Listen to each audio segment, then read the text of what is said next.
Hi guys, so the latest transport vehicle registrations data came out again yesterday. Now there is a link to the data in the description.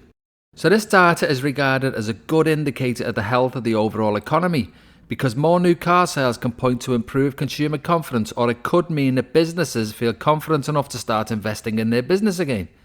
So at first glance the data looks quite positive. For instance, in April, there were only 3,043 new vehicle registrations, but in May, there was 3,737.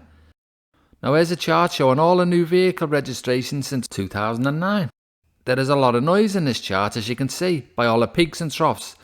Just look at them massive spikes during COVID, them crazy times. And just look at the end there, you can see that spike I was just talking about, where it's up in May from April.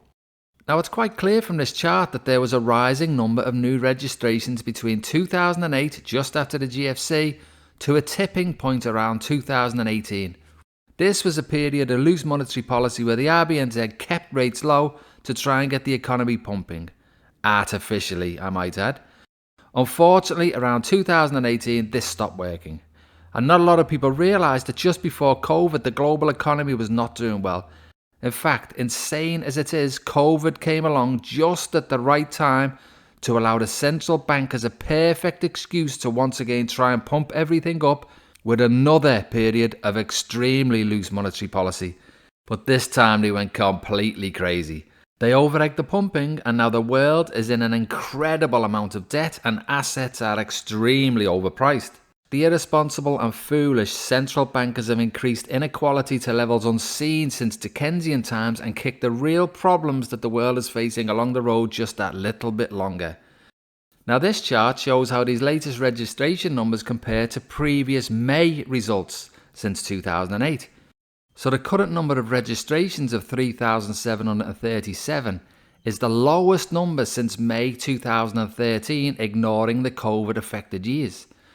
So from Stats New Zealand, and there's a link in the description to this data too, the population of New Zealand was 4.436 million in March 2013, and it was 5.33 million in March 2025. So that's an increase of 894,000 people. An insane increase, I know, but the government has to pretend like it knows what it is doing and open the borders to cynically increase the GDP and pump up the housing Ponzi, believing that we cannot see what they're doing. Unfortunately for them, so many of us can see what they're doing. So all those extra people and still less new cars being sold. Now just think about how bad this really is. If the population had stayed the same and there were less new vehicle registrations, this would be bad enough. But there has been an increase in the population of nearly 20%. And there's far less new vehicle registrations. Even with interest rates dropping, the number of registrations is still going down. Obviously, the RBNZ and successive governments' destructive management of the economy has gone unnoticed by so many for so long.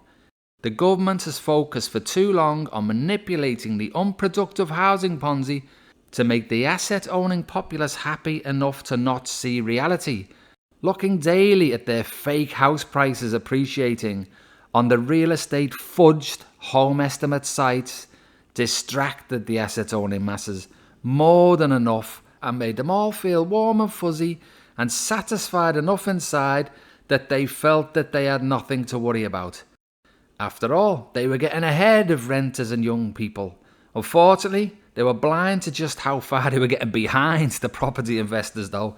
But mainstream media help cover up all that excess. That's what it's there for. And that's what it gets all that juicy advertising money for.